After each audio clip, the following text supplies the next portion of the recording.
I'm Justin Silverman of the New England First Amendment Coalition. Thank you for joining us for another round of open government lessons. During this class, you'll learn about police misconduct records and how you can access them under your state's public records law. During this round of classes, we'll be joined by an attorney to explain how the law works, as well as a local journalist who will share their experience requesting these police records. If you haven't already, please view our previous classes on public records, open meetings, and state court systems. The lessons they provide are all cumulative, starting you off with the basics and then gradually addressing more nuanced areas of law and journalism practice. The classes are state-specific and provide practical, step-by-step lessons you won't find anywhere else. You can find them all in our FOI guide at NEFAC.org and on our YouTube channel, 5 Freedoms. Before we begin, I want to recognize the Estate of Gloria Negri for its support of these classes. Gloria was a trailblazing journalist at the Boston Globe for more than 50 years. This program is part of her legacy of newsroom education and her lifelong commitment to local journalism. Thank you also to the Rhode Island Foundation and the New England Society of News Editors for their continued support. And a big thanks to you for taking the time today to learn more about how to keep government open and accountable in your state. Now, here's NEFAC's Emily Sweeney to introduce you to today's instructors. Hey everybody, I'm Emily Sweeney from the Boston Globe, and I want to thank you for joining us for this latest round of lessons brought to you by the New England First Amendment Coalition. With us today is Stephen Brown. He's the executive editor of the American Civil Liberties Union of Rhode Island and has served in that role for more than 30 years. And Tim White, who's an investigative reporter and managing editor for WPRI, the CBS affiliate in Providence. Stephen and Tim, thank you so much for being here. Thanks for having Thanks for me. inviting us. What I'm going to do is really address two issues. I want to go over a few seminal cases from Rhode Island that address police misconduct records, and also just very briefly talk about body-worn camera footage and the policies governing that. So there are three seminal cases in Rhode Island that deal with police misconduct records, which you see on the slide. Two of them are Rhode Island Supreme Court cases. One is an Attorney General opinion. And we're going to start with the first one, which is the Rake versus Gorodetsky. This is a 1982 Rhode Island Supreme Court case, and it was the first case that the Supreme Court interpreted any provision of our open records law. Our open record statute was enacted in 1979. We were one of the last states in the country to adopt an open records law, and I think in a lot of ways it shows. But this was the first interpretation of the law by the Supreme Court, and it involved an open records request by a student newspaper at Brown University, and they requested copies of all Providence Police Department hearing officer reports dealing with civilian complaints of police abuse, which were reports that the police department was required to keep under a police brutality case, a consent order that was issued in that case, requiring them to keep those records. When they filed the request, the police department denied access to any of the records, and they relied specifically on a personnel exemption in the law, which you see quoted on the slide. It's been revised since then, but at the time, it was completely open-ended. It contained an exemption for all records identifiable to an individual, including personnel records. And the police department argued that these are personnel records. We put them in the individual's personnel files. We think they're personnel records. They're handled by our local personnel bureau, our police department personnel bureau. So they're personnel records. The Supreme Court rejected those arguments. One of the key findings was that non-confidential matter is not to be insulated from disclosure merely because it's stored by an agency in its personnel files. The court said these were important public records involving public matters, and personnel involvement was really secondary, and particularly because the lower court in the case had ordered that the names of the police officers and the complainants be deleted from the reports. And I'll get back to that later. It's a key issue in terms of gaining access to police misconduct records in Rhode Island. So the Supreme Court said that since the names of the officers and complainants are redacted, there's really no privacy invasion in releasing the records. It really is not a personnel record if you don't know who the personnel is. Now, the police department argued that even with the redactions, they were concerned that a savvy reporter or a student or whoever might be able to match the records with newspaper accounts and high-profile incidents. The court acknowledged that. It said it was possible, but they said that on balance, the public's right to know outweighed that possibility. And so the records were ultimately given to the rake. It took over 6 years for that case to finally come to an end and for the newspaper to get the records, which is one of the problems with a lot of open records law, how long it can take sometimes to get records even when you're entitled to them. The second case, which occurred 16 years later, Direct Action for Rights and Equality versus Gannon, involved a Providence grassroots community group known as DARE, and it sought a ton of records as well. It sought the past 6 years of civilian complaint reports from the Providence police, the findings of the internal investigation of those reports, and the hearing officer decisions.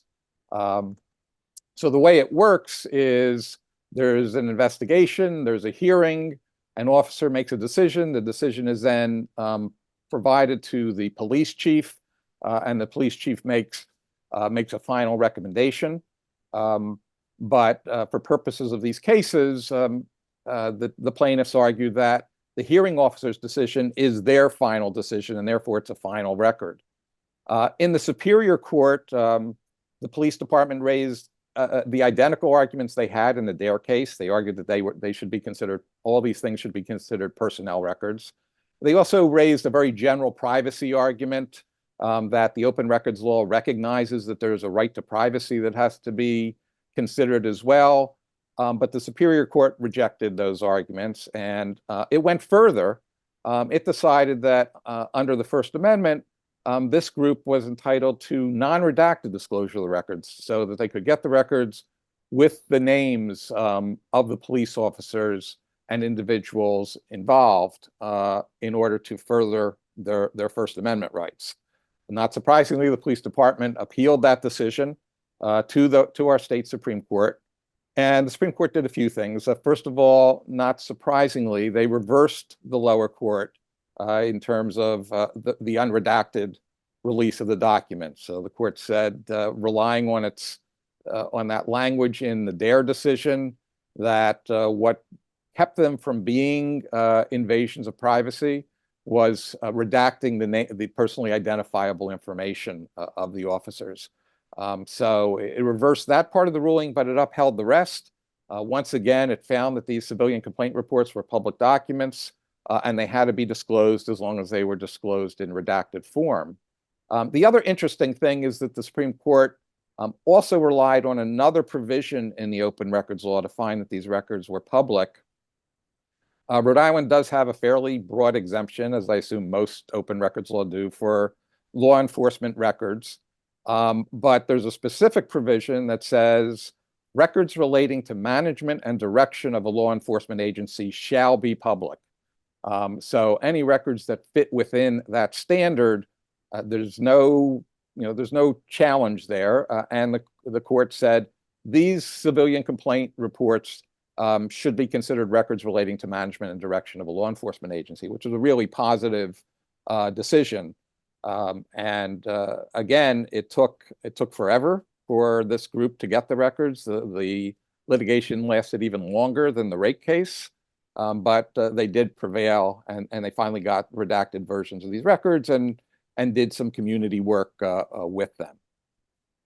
The third opinion, which is the most recent one and probably the most disturbing one, is an Attorney General advisory opinion called Piskunov versus Town of Narragansett.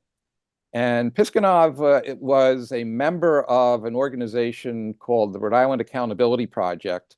And this organization was looking at police misconduct across the state, and they were filing lots of open records requests with every police department, trying to get copies of their internal affairs reports. And in this instance, they filed a request with the Narragansett Police Department, and they asked for the copies of the last 10 internal affairs reports that they had. So they were just doing, just sort of randomly, they just randomly wanted to look at what is the police department doing, so they asked for the last 10. The Attorney General issued opinion, which was really troubling in a lot of ways. First, notwithstanding the Dare case and the Rake case, the Attorney General held that not all these reports were public. For the first time, it made a distinction between civilian filed complaints and internal complaints. And it pointed out that in both Dare and the Rake, the groups there had asked for copies of civilian complaints of police misconduct. Now, in our opinion, there's nothing in either of those decisions that said that that was somehow critical to its findings, but the Attorney General just made this distinction and said, when you're dealing with internal investigations that were started internally, there's a different standard in place. They aren't necessarily automatically public, and they had to be examined on an individualized basis. The court also, the Attorney General also, in looking at those types of records, the Attorney General also said we need to look at whether there's a public interest in those records, and it held that when you're dealing with internal investigations, there's not necessarily any public interest at all. Piskunov had not given any public interest for these records. And the Attorney General was saying, these might be, small violations of internal policies that really didn't provide any meaningful information about how a law enforcement agency operates. And therefore, they were not necessarily going to be, did not necessarily have to be made public. And instead, they had to be considered on an individual basis. We were very concerned about that ruling, and there were a few other police departments that followed it. We actually filed a lawsuit on their behalf against the city of Pawtucket. That case ended up getting settled, although in a preliminary decision, the judge tended to agree with the Attorney General's opinion. We wanted to appeal it to the Supreme Court, but in the meantime, the town agreed to give the group just about all the records they asked for. So the case was mooted out, but it set what we thought was a really troubling precedent. The only good thing I can say about it is that most police departments still hand out all the records in redacted form. They don't make the distinction that the Attorney General's opinion allows them to make. But nonetheless, that opinion is still out there. It's the last word on the subject, because there are no formal court decisions addressing these issues. So it is something that we and others have been working to try to get the open records law amended to deal with that. So the bottom line for getting access to police misconduct records is you can get them generally. But you can get them only in redacted form, and that's a major deficiency.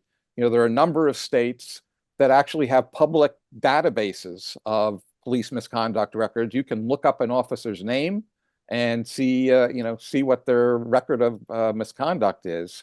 That is not the case here. The most you can get are these complaints with redacted names, which still has a useful purpose. I don't want to diminish the importance that one can get from looking at those records, but the fact that you can never see the names is really troubling. So those are the three major cases dealing with access to public records law, and I just want to spend a minute or two talking about police body-worn cameras, because there are. This obviously is an important tool for reviewing police misconduct, and there are Attorney General regulations governing police body-worn cameras. First of all, and what should be obvious and not require debate, is that body-worn camera footage is subject to the open records law. So all the standards that are in the open records law apply.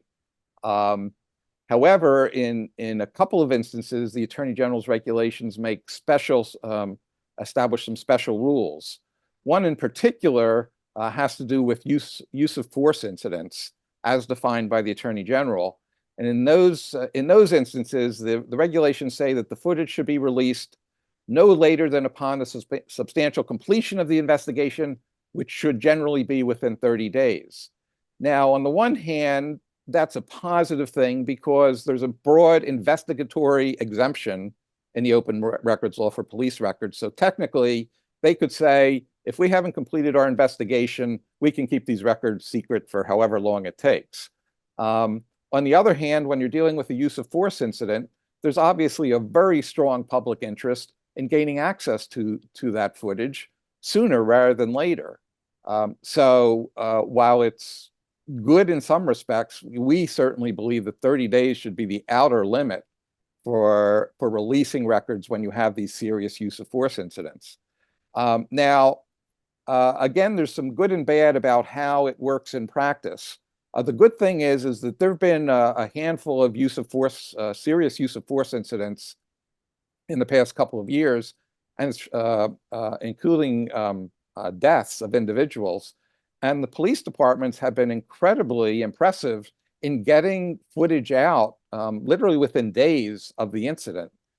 So some of the police departments have recognized the importance when you're dealing with these very serious incidents of getting the information out there quickly.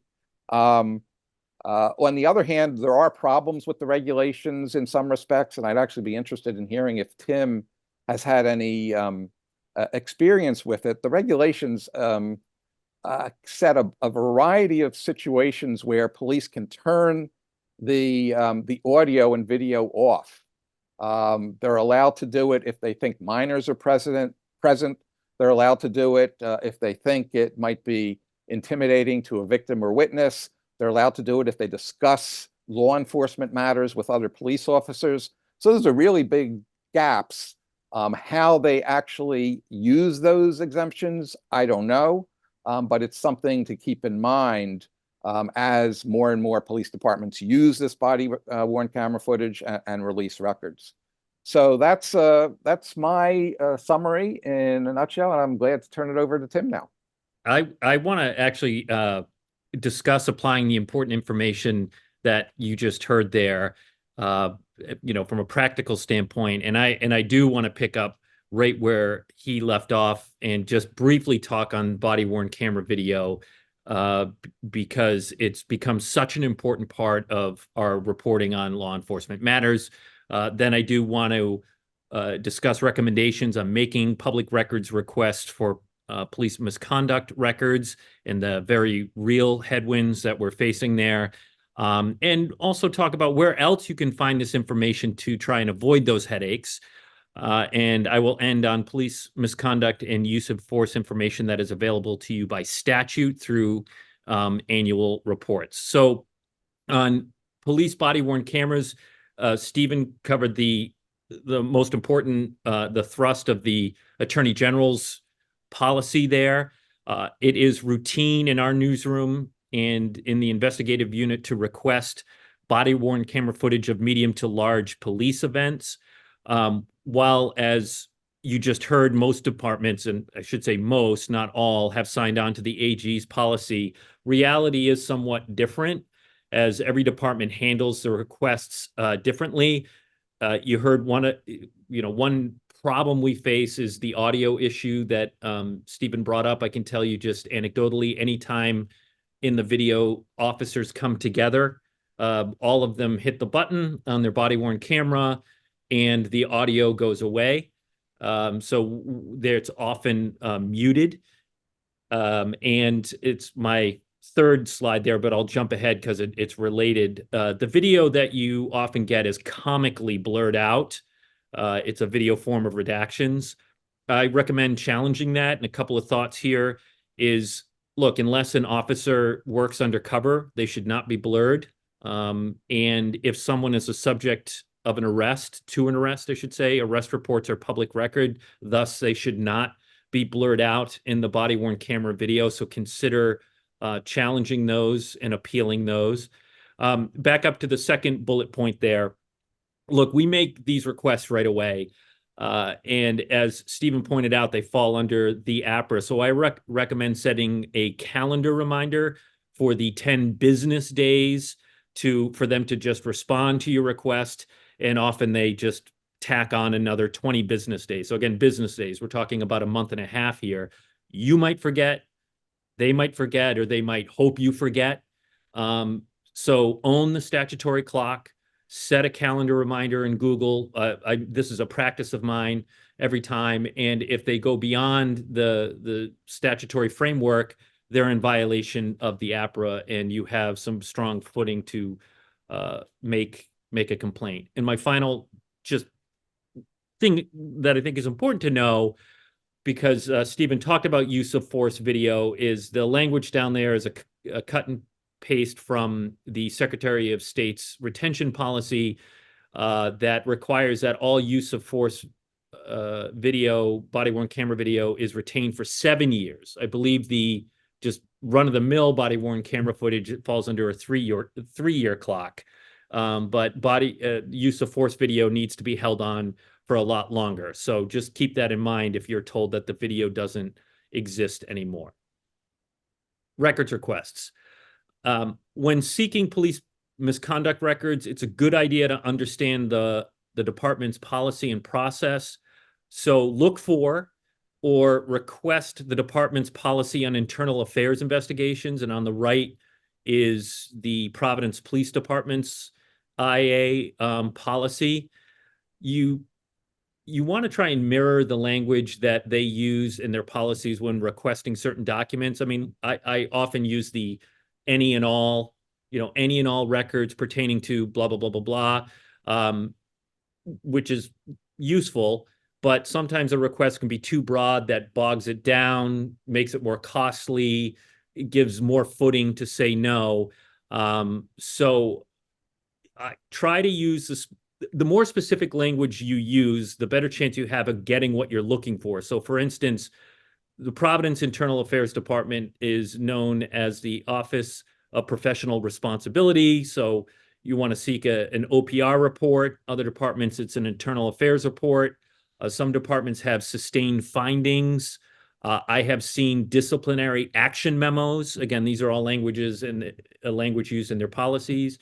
And when a department pursues disciplinary action on an officer, they will often use what's called a charging document, which outlines the violations that the administration says the officer committed. And look, that is hit or miss, depending on the agency in getting those. But ask. This dovetails with the Law Enforcement Officer Bill of Rights in Rhode Island, and I'm going to talk about that more in a moment. Zooming out for a second, this is kind of parallel to police misconduct records, but when there is an incident, let's say a shootout or a police chase or something like that, most departments will write up what's called an after incident report. And here you will have better luck with the officer redaction issue that Stephen talked about with police misconduct records. That doesn't apply to air here, but just for argument's sake, if the department wants to redact the officer's name, it's harder for them to argue the balancing test favors non-disclosure with after incident reports that are about an incident as a whole, as opposed to an individual police officer misconduct record. So, okay, go ahead and redact it and then maybe have that fight later about removing that. But when there's a big thing that happens, request the after incident report on those. And then finally, annual reports are so very, very important. And I'm going to do at the end of this section just on that. Let's state the obvious. You're going to face a lot of headwinds trying to get police misconduct records. Stephen laid out the reasons. There are several exemptions that agencies can try and leverage to be opaque. But I guess, what I want you to walk away from this is having the mindset that the agency is not required to withhold a record, even if it could fall under an exemption.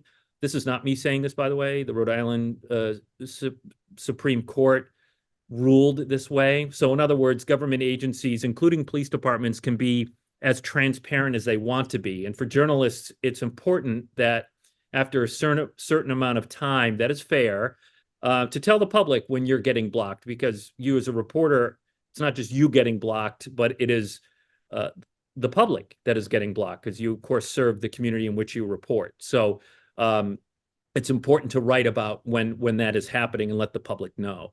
Something we are seeing is the intersection of APRA and LEABOR, and this is the Law Enforcement Officer Bill of Rights, the law that regulates how police misconduct is investigated and disciplined. Just a quick, like 60-second summary of LEABOR. This is very basic. Any unpaid suspension of an officer of greater than 2 days can trigger the LEABOR process. The law now, and there's a few bills that are looking to reform it, is an officer can request a hearing before a 3-member panel of other members of law enforcement, one of their choice, one of the departments, and then a third that's a neutral. We, the public, reporters, have been blocked from getting access to those administrative hearings. We could do a session just on that. That's an entirely different conversation. But there's language in the law that specifically states that no public statement shall be made as the LEABOR process is ongoing, meaning a police chief, say, can't talk about the case against the officer. It's right in the law. And what we've seen is that is used as an excuse for not releasing records. Look, a public statement is not the same as a record. I like to point to a 2012 case we had against Woonsocket Police. This is an attorney general's public records opinion. In that case, it was an arrest report of an officer that we were denied, and we won that appeal with the AG because the excuse that an internal affairs investigation meant they could not release the report didn't fly. And I think that the same applies with LEABOR, which is purely about a personnel matter. So bottom line, don't walk away when someone says, well, there's a LEABOR thing going on, so we can't give you that. That is not true. So other avenues. For people who know me, I've used the statement quite a few times that if a door is locked, try the window. And I think it's important to ask yourself, besides the 4 corners of the police department, where else would the record exist? Or at least information from the record if it's not the full police misconduct record. And just here's a couple of quick thoughts on it. This is not exhaustive, but letters of intent. By law in Rhode Island, if someone wants to sue a municipality, they have to send the city or town a letter of intent before filing in court. Those can often outline some of the information you might be seeking if someone who had an adverse interaction with a police officer is planning on filing suit. Those are public records by my experience. When they do sue, of course, some of this is obvious, but I'm just going to say it, the courts are a great resource. Both state and federal. On the right-hand side, actually is a federal lawsuit against the Providence Police Department that shed light on a use of force incident that we ended up reporting on. What you're looking at there is a civil complaint. Then stick with the docket. There are motions, in a civil case, almost always a defendant will file a motion for summary judgment, arguing the case should be tossed before it even goes to trial. Look for that, but more importantly, look for the plaintiff's response to that, because there might add more details from discovery in that motion, and that's going to shed more light on it. This one is very obvious, but if a police officer has been criminally charged, there's even more that's available. The arrest report, always either ask the Attorney General's office or look for it in the court file, something called an information packet, which will have affidavits and other information that will provide more details on the criminal case against the officer, narrative, so on and so forth. And again, like I said, with civil cases, motions and responses, track the docket. Again, a good use of calendar reminders here to check in with the case every so often. Ask yourself, are there any oversight agencies of the police department that might have access to the information that you are seeking? Has anything gone before a city or town council? Has a police chief had to talk about it at an open meeting? A lot of that will happen in an executive session, but maybe not. Look for it there. Has a member of the public made a public comment, complained about the police department because of an incident that occurred? That would be another avenue to track that person down and see if you can find out some information from them. And in Providence specifically, there's the Providence External Review Authority. It's an oversight body it looks at the Providence Police Department. Right now, it's in a time of transition. They haven't been really meeting, but I just use it as an example of an oversight agency, and maybe they're going to fire back up again. Providence Police Department in Rhode Island is the largest law enforcement agency. Finally, annual reports. State law requires every law enforcement agency, town, city, sheriffs, state police, to compile information and put it into an annual report. And the information that's included in there is primarily data, civilian complaint data, internal investigations that were sustained and not sustained, disciplinary actions, how often use of force happened, what kind of force, taser, baton, dogs, lethal force, firearm discharges, motor vehicle pursuits. It goes on and on with these types of annual reports. And here's a couple of just like snippets from them. On the bottom is Rhode Island State Police. I had from 2021. On the right-hand side is an example of an OPR annual report from the Providence Police Department. And look, it doesn't have officer names in there, which is sort of the main conversation that we're having here, but it's a great source of information on complaints that came in. As I said, how many were sustained, how many not. And a few years ago, we asked for the annual reports from every department in Rhode Island to do a story on how often police use of force occurred, and found nearly all of them were deemed justified after an internal department review. So you see there were 8,635 instances of force, and only 4 of them were deemed not justified. So the vast majority were. And the story also include that federal lawsuit that I showed you a little bit earlier, to draw out an example in which the Providence Police Department actually settled with the plaintiff in that case. And what we found was that use of force, even though they settled, was deemed justified. So it was a nice contrast between what the court record showed and the two sides settling, and what the data from those annual reports showed. So those are a great resource to keep in mind. Even if you can't get those full police misconduct records, you still might be able to help shed light on the philosophy of a police department, or how they operate, every year when they have to file those. So just something to request under police misconduct. And that's what I got. This was really great. So thanks, everybody.